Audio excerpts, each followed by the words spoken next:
Let's start with the bottom line. China's not going to exist as a unified nation state 10 years from now. Yeah, no, it's that soon. The question is whether or not it falls into chaos and dismemberment, or whether or not it just kind of implodes into a new Maoist tyranny. And honestly, I can't tell you which one is more likely right now. Both of them are very solid options. There's two big things going on.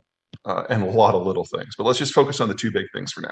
First, China is the country on the planet whose way of life and whose economy is most dependent upon the United States cooperating. The United States is the country that makes globalization possible. We changed the way the world worked after World War II and allowed countries to go anywhere and interact with anyone else and participate in any supply chain and buy any commodity and sell to any market.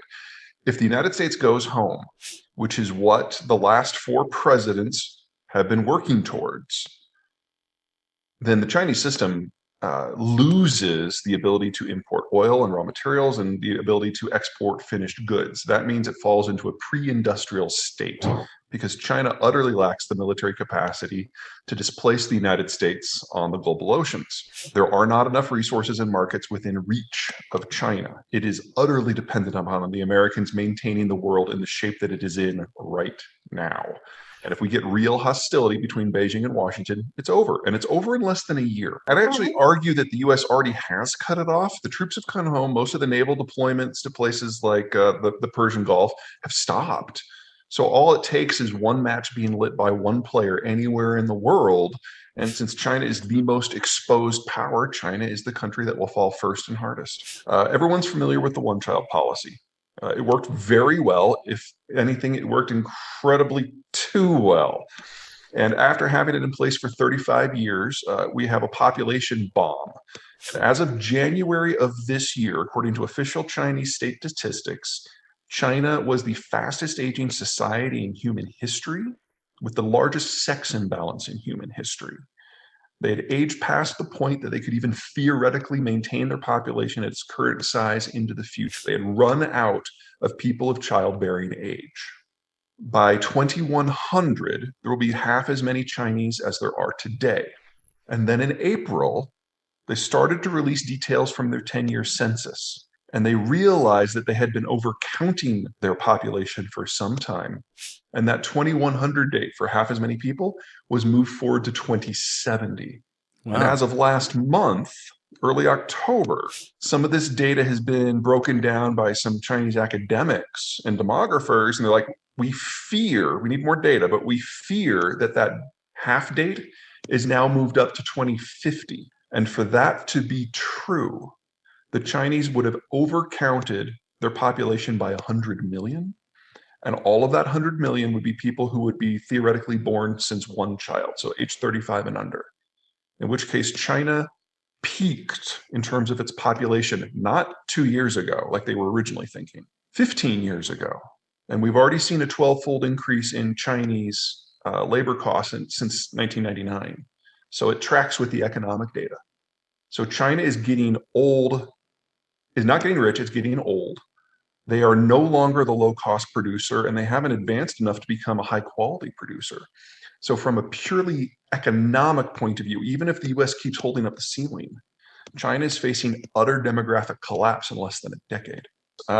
What's going on in China right now is Chairman Xi has instituted a cult of personality, and he's imprisoned, killed, exiled, or intimidated and silenced everyone in the country who's capable of independent thought. And he probably has the best understanding of just how bad the demographic situation is. And so he knows, for reasons demographic, financial, geopolitical, trade, he knows that the country's current economic model has failed. And he knows he can't guarantee economic growth, and he knows he can't keep the lights on, and he knows he can't win a war with the Americans. So how do you maintain CCP supremacy if the things that you have guaranteed for 50 years no longer can be guaranteed? And the answer is naked, blatant ultranationalism, ethnocentric ultranationalism of the Nazi style. And so Tibet, Xinjiang, Hong Kong, Taiwan, warrior wolf diplomacy, these are all aspects of the same policy. Convince the average Chinese that it's no longer about the economics. Convince them that being a Han ultranationalist is enough. And that is where the CCP gets its authority now. So they don't care at the top about supply chains or economic performance or even employment. Hell, they don't care about keeping the electricity on. A third of the country is facing power rationing. They're already warning people to stockpile food.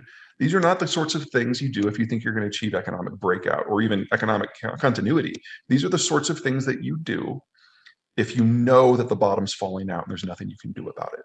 And you have to shift the conversation to remain in power. Well, whether or not, I mean, we can have a conversation about authoritarian systems and what allows them to persist.